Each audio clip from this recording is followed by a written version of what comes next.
life, blessing us with Islam, blessing us with Iman. Thank you, Allah, for blessing us with Muhammad Rasulullah.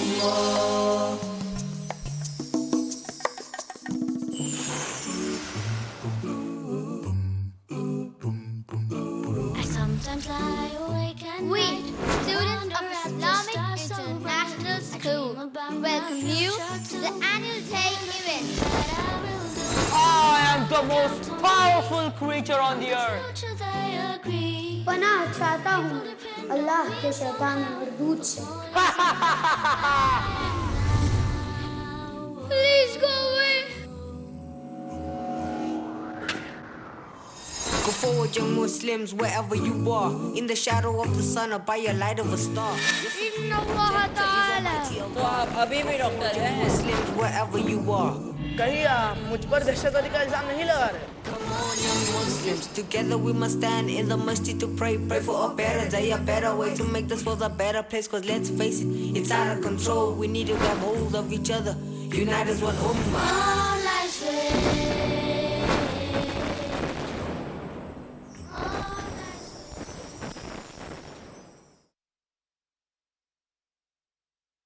Sabakarat is 7 different types of recitations. It may differ in some parts of the verses of the Quran.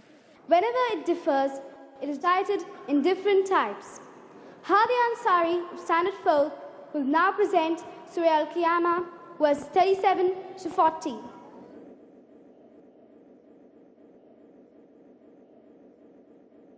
أيها المستمعون الكرام، أنا هادي أنصاري الطالبة في الصف الرابع الابتدائي، أقدم بين أيديكم تلاوة القرآن الكريم بقراءة 7. أعوذ بالله من الشيطان الرجيم. ألم يكن نطفة من مني يمنى. ألم يكن نطفة من مني يمنى. ألم يكن نطفة من مني يمنى. ألم يكن نطفة من مني يمنى. ثم كان علقة فخلق فسوى.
Oh, the moon has come, the day is done, the night has covered up the sun. I have stood so often before you to pray, but I wonder, oh Allah, tell me, what did I do today? Did I remember the words of Al-Fatiha? Did I take time to thank you for all that I have? Did I call on you to guide my way? Tell me, what did I do today?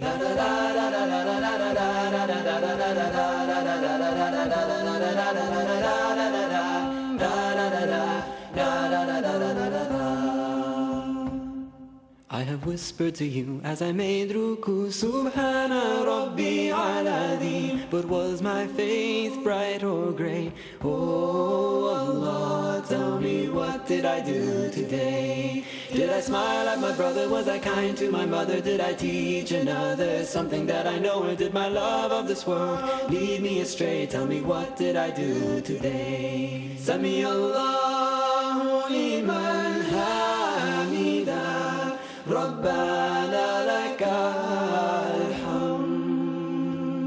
سمع الله لمن حمده ربنا لك الحمد. لا إله إلا الله، لا إله إلا الله، لا إله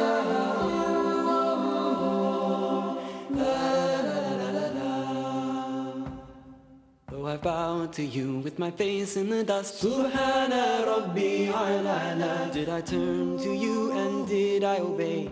Oh Allah, tell me, what did I do today? Did I use my time? Did I use my mind? If I search my heart, what will I find? The light of your guidance is a glimmering ray. Tell me, what did I do today? Oh Allah.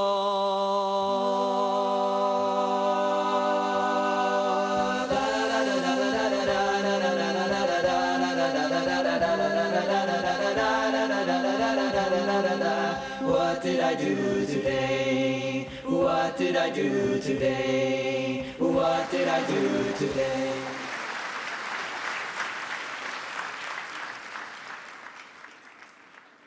Animals. They are Muslims too.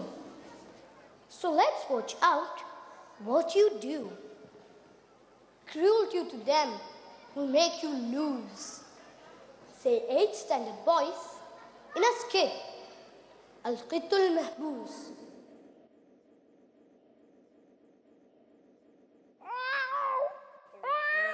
علم القرآن خلق الإنسان علمه البيان. ما هذا يا عبد الرحمن؟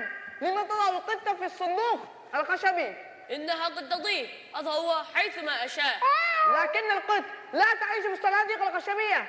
دعها مشانها. بل دعاني أنت مشاني يا أسامة. ما الذي يدوق الحديث معنا في هذا الموضوع؟ ابتعد عني رجل وانتبه لشؤونك. حسنا حسنا، ولكن هل أطعمتها؟ ماذا؟ أطعمتها؟ ولماذا أطعمها؟ تحبسها ثم تقول لماذا أطعمها؟ إنها جائعة. وما يدريك أنها جائعة؟ منذ متى وأنت تضع في هذا الصندوق؟ منذ مساء الأمس. وهل سقيتها الماء؟ لا، لم أسقيها ماء. ماذا؟ تحبس القطة منذ البارحة ولا تطعمها ولا تسقيها، ألا تخاف الله؟ وماذا فعلت حتى تقول هذا الكلام؟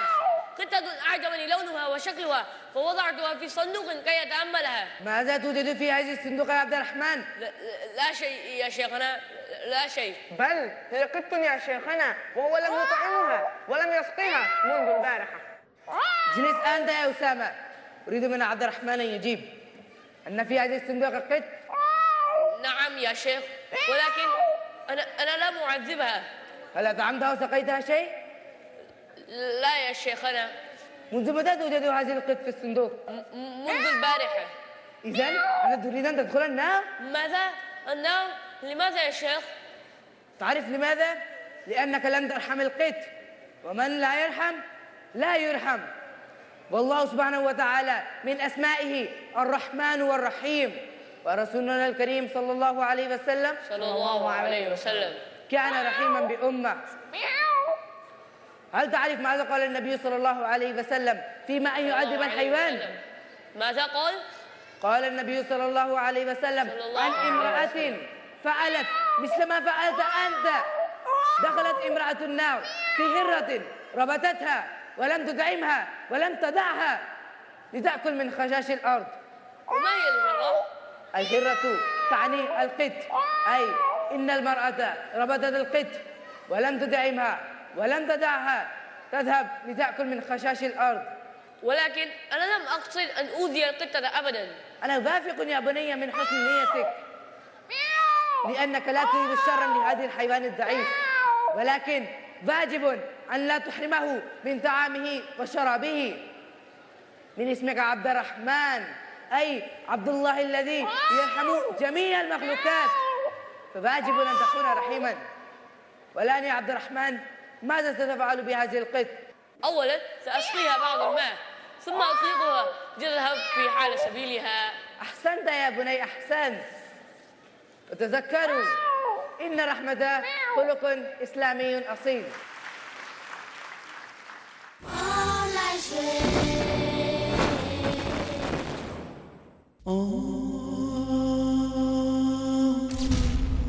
We are not addicted to dawah. Addiction implies a short-term fix. One doesn't need to get into the zone to talk about Islam.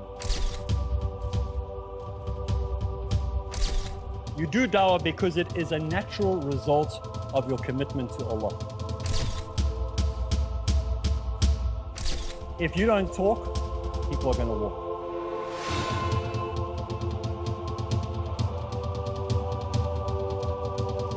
The most effective combination in the propagation of true Islam is found in Dawah Ilallah. Join me, Arif Islam, as we go through Dawah Ilallah only on Peace TV. Follow the tips to make the task of Dawah result-oriented in Dawah Ilallah tomorrow at 11:30 p.m. and repeat telecast at 6 a.m. India on Peace TV.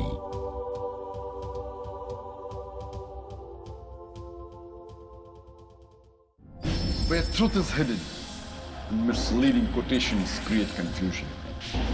Where truth is hidden, lack of knowledge and wisdom cause upheaval and commotion. Where truth is hidden, manipulated scriptures and twisted facts emerge. This very hidden truth creates false propaganda, mayhem, chaos, disorder, and turmoil in our lives and the world order. But is there anyone with courage and wisdom? What is the truth, and who has the courage to expose it?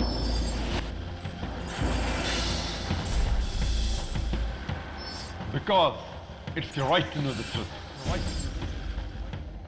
Watch Truth Prevail and Lies Perish in Truth Exposed by Dr. Zakir Naik every Sunday to Friday at 9 p.m. and repeat telecast at 7:30 a.m. India on Peace TV.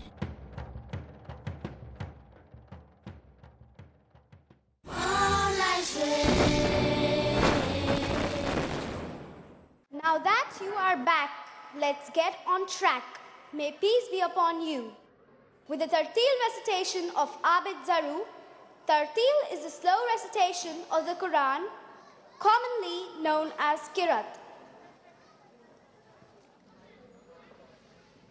أيها الضيوف الكرام، السلام عليكم ورحمة الله وبركاته. أنا عابد زارو الطالب في مستوى السابع.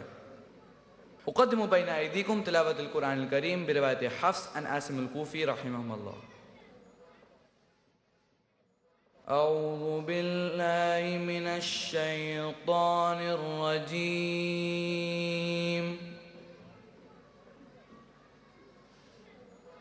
بسم الله الرحمن الرحيم.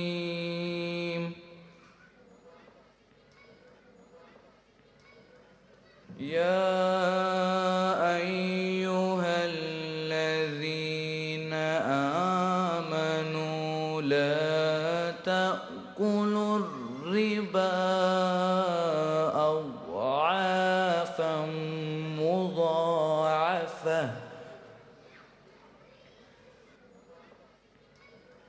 واتقوا الله لعلكم تفلحون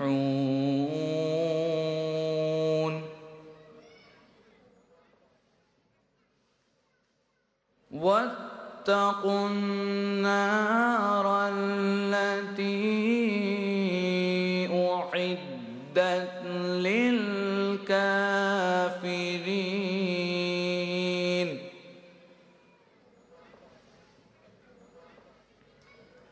وأطيعوا الله والرسول لعلكم ترحمون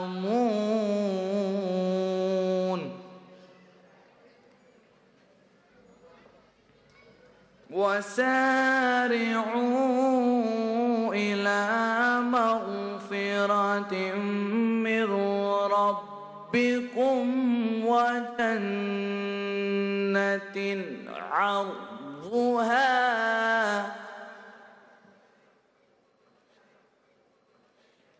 وجنة عرضها السماوات والأرض أعدت للمتقين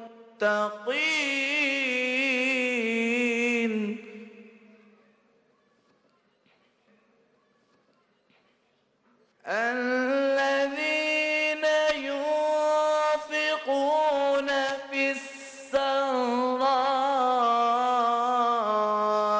والضراء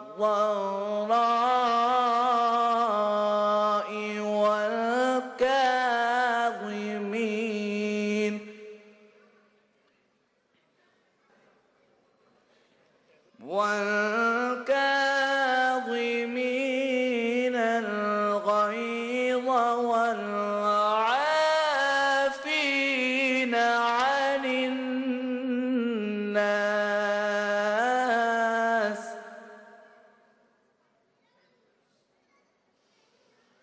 والله يحب المحسنين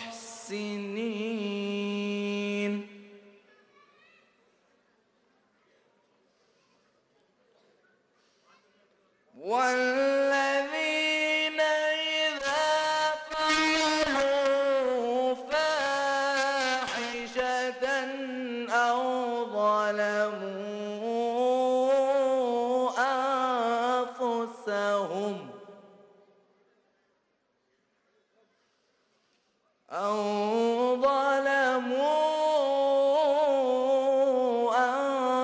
أنفسهم ذكروا الله فاستغفروا لذنوبهم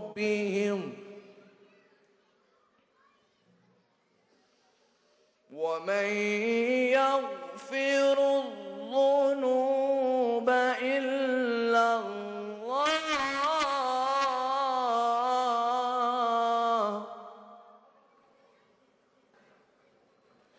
ولم يصروا على ما فعلوا وهم يعلمون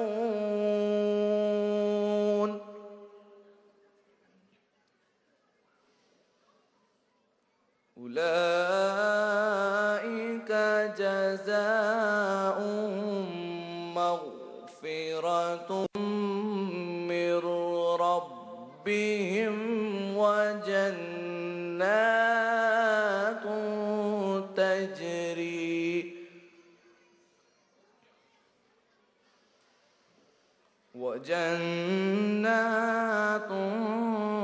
تجري من تحتها الأنهار خالدين فيها ونعم أجر العاملين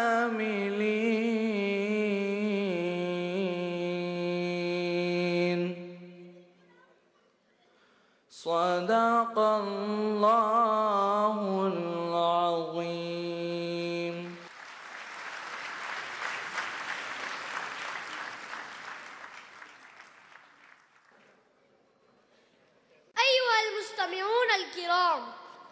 السلام عليكم ورحمة الله وبركاته. أنا حسن بولة الطالب في الصف الرابع الابتدائي. أقدم بين أيديكم دعاء دخول السوق مع الترجمة. لا إله إلا الله وحده لا شريك له، له الملك وله الحمد، يحيي ويميت وهو حي لا يموت، بيده الخير وهو على كل شيء قدير.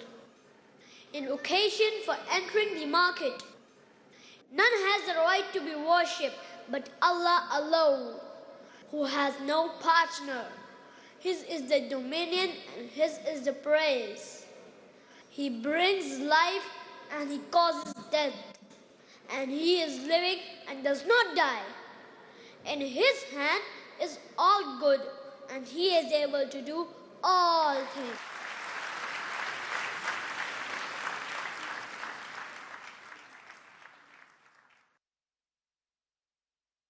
أيها الحفل الكريم، السلام عليكم ورحمة الله وبركاته. معكم أنا أفنان سعود شيخ، الطالب في المستوى الخامس. ألقي عليكم دعاء مع الترجمة. اللهم إني عبدك ابن عبدك ابن أمتك، ناصيتي بيدك، ماض في حكمك، عدل في قضاؤك. أسألك بكل اسم هو لك سميت به نفسك أو أنزلته في كتابك أو علمته أحدا من خلقك أو استأثرت به في علم الغيب أن تجعل القرآن ربيع قلبي ونور صدري وجلاء حزني وذهب همي. O Allah, I am your slave and the son of your male slave and the son of your female slave. My forehead is in your hand. Your judgment upon me is assured.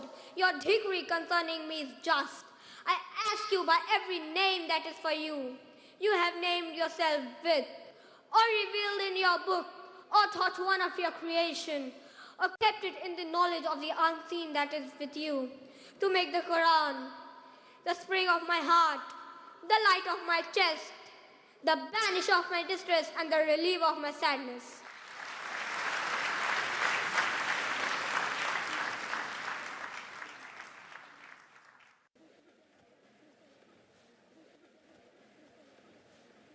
أيها الأخ الكريم، السلام عليكم ورحمة الله وبركاته. معكم أنا فايز نديم صديقي، الطالب في المستوى الخامس. ألقي عليكم حديثا من أحاديث رسولي مع الترجمة.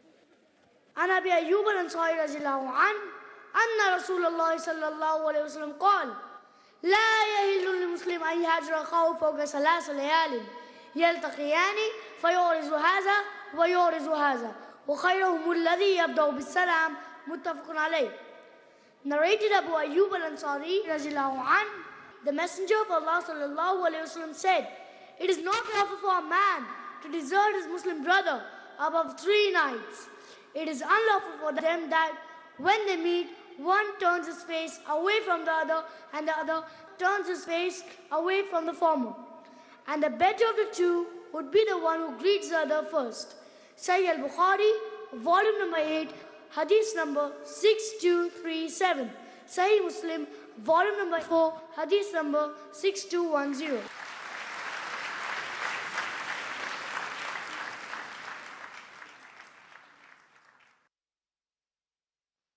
أيها الأخ الكريم، السلام عليكم ورحمة الله وبركاته.